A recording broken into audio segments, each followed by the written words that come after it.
Hello and welcome to Hank Games Without Hank. My name is John Green. I'm the manager of the Swindon Town Swoodilypoopers. Today I'm going to talk about whether paper books will survive, but I'm also going to talk about whether the Swoodilypoopers will survive to see the Premier League, because at the moment it's not looking that great. We're back at home in a stunning turn of events. It's raining in England, and we're playing Coventry City, a game we should win, and indeed a game we must win, because we're currently sitting in 6th, just 2 points ahead of 7th place Watford. We need to finish 6th or above in order to secure our place in the championship playoffs, which we can then win, hopefully, and go to the Premier League. I've had a difficult run as the manager. If you haven't been watching, the supporters feel that I've leaned a little too heavily on the Gingers and not heavily enough on the actual, players who are good at the game. I put in a bunch of good players, and we have a Ginger referee, and that bodes well for us. So I'm hoping that things are going to turn around. Just as people in the world of publishing hope that things are going to turn around for books. It's been a hard. Well, look, people have always been complaining about, always been predicting the death of publishing for like 400 or 500 years. It's never been particularly easy for books. Books have never been like movies or television or the radio. It's always been a bit of an elitist art form. Oh God, the average person buys maybe 1 or 2 books a year, and listens to a lot more music than they read, and watches a lot more movies than they read. So it's always, a little bit of me having, my first book came out almost 10 years ago now. So a little bit of me is always now saying, let's remember all the other times that we said that publishing was dying. However, this time it really does look like publishing is dying, at least that it's changing dramatically. Sales in physical bookstores are, particularly at the big chains. There are quite a number of healthy independent bookstores, which is encouraging. But right now, inches away. Right now we have about 800, maybe 900 physical bookstores in the United States. That number has shrunk dramatically from over 2,000 10 years ago. It's going to continue to shrink. I don't think anybody thinks anything else. There's going to be fewer Barnes & Nobles, there's going to be fewer Books A Millions, and there will be fewer independent bookstores as well. People will get more and more of their books on the internet. They'll buy them for their iPads and for their Kindles. And while independent bookstores and Barnes & Noble are trying to find ways to compete in that world, Barnes & Noble, with its spectacularly unsuccessful, although I like mine, Nook, independents are... Oh, what a fantastic goal! Do the robot in the goalie's face. Oh, he's big, he's tough, he has a brilliant puff. Other John Green, but really the hero of that goal is named Leroy Williamson. Look at that pass. Oh, his vision is beautiful. We're winning. We haven't been winning in forever. This is a good feeling. I'm not used to being this happy. Get it. Yeah, he was offside and he got nervous. Yeah, that was my bad. I should never have passed. I should have just dribbled, but I got so excited about the possibility of that, I just fricked it up. So, yeah, in the future there is no question that there will be fewer places to buy physical books. That will, of course, hurt the sale of physical books. I mean, within a couple years, the biggest by volume bookstores in America are going to be Walmart, Costco, Target, those places. That's where most books will be sold. And what's so unfortunate, Leroy Williamson, you just got to curve it in a little. What's so unfortunate about that is that they don't stock many books. And so if you don't write the kind of books that get into Target or Walmart, which, for instance, I didn't for my first 5 novels, and then this weird thing happened with The Fault in Our Stars, and suddenly, it was in Target and stuff. But I was never that kind of writer before, and I never would have been able to become. Oh no! Green Eggs and Foderingham, not a penalty. Strong disagreement with your analysis, referee. That is not a penalty. What are you, a yellow card? What, for being tall and handsome? Let's take another look. And a fantastic job by Green Eggs and Foderingham. Where is the penalty? Okay, we got to save it. He's big. Come on. No! Oh, he saves the penalty.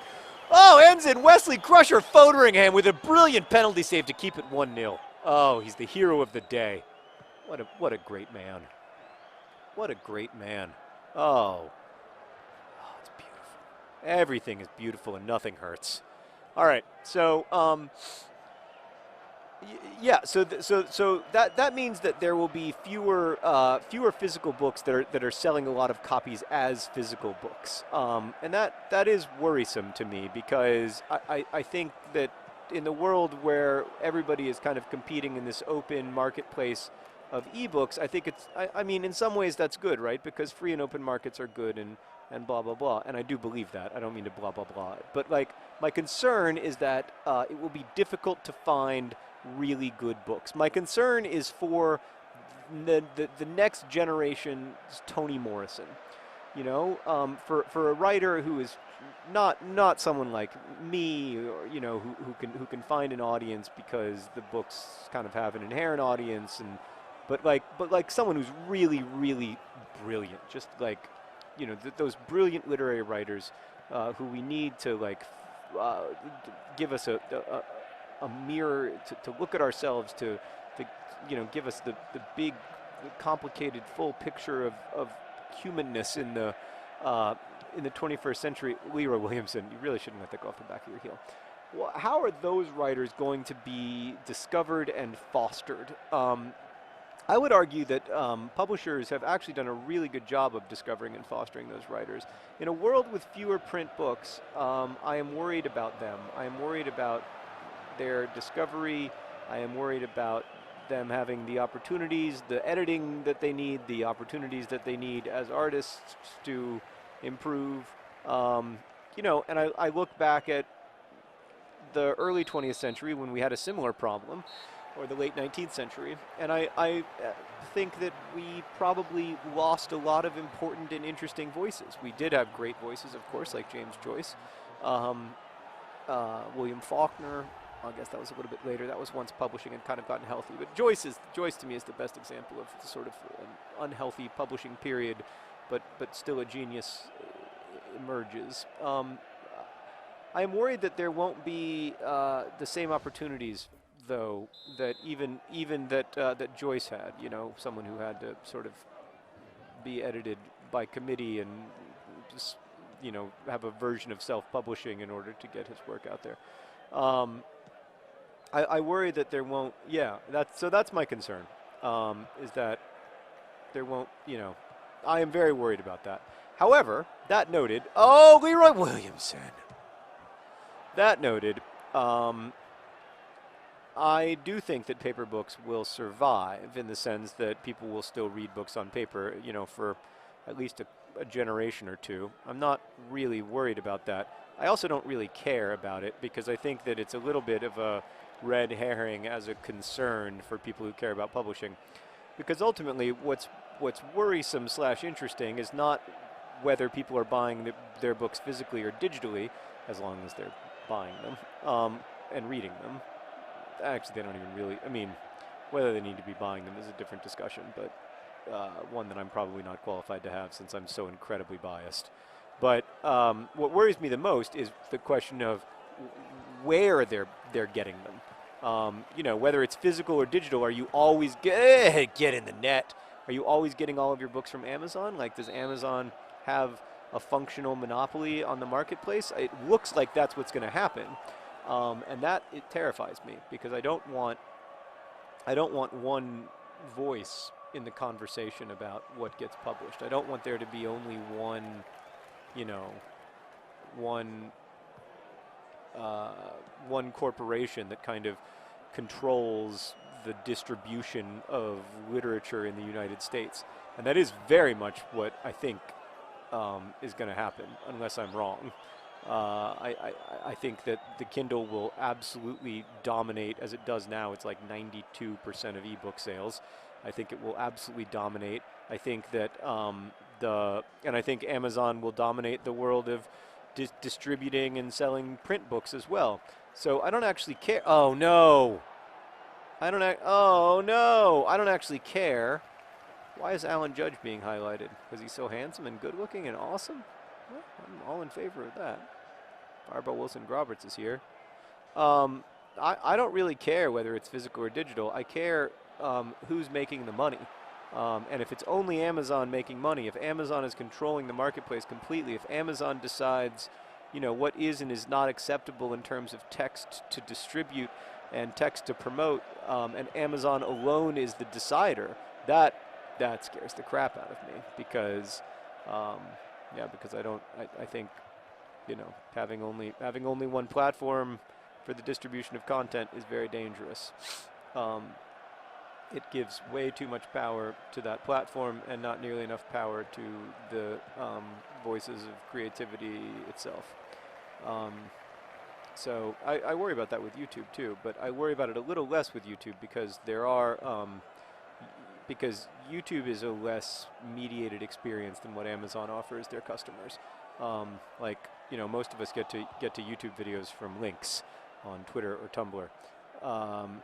So it would be, it's sort of easier, I think, for a YouTube customer, a YouTube viewer, to imagine a world without YouTube than it is for a, device-locked customer like a Kindle Fire customer or Kindle customer to imagine a world without Amazon. That worries me. A lot of Amazon's business practices, I don't think it's any secret, worry me. I wish that they would pay taxes. I wish that they would have a little more focus on like good basic business practices and relatively good labor relationships and all that stuff. But they are by far the most important distributor of books right now, and I'm not going to stop working with them because I like having my books available to people. So in short, I think that there will be print books, but I also think that we shouldn't be as worried about print books themselves as we should be about making sure that we live in a diverse world that has room for sort of breadth of literature, not just the stuff that sells easily and obviously, but also the Toni Morrisons who are 17 or 18 years old today. I want to make sure that they have the opportunity to write the books that will, define our cultural experience, 100 years from now. And that's what worries me. Not worried about me. I'm good. I will be okay because, I make my living from FIFA and I win. Thank you for watching. Best wishes.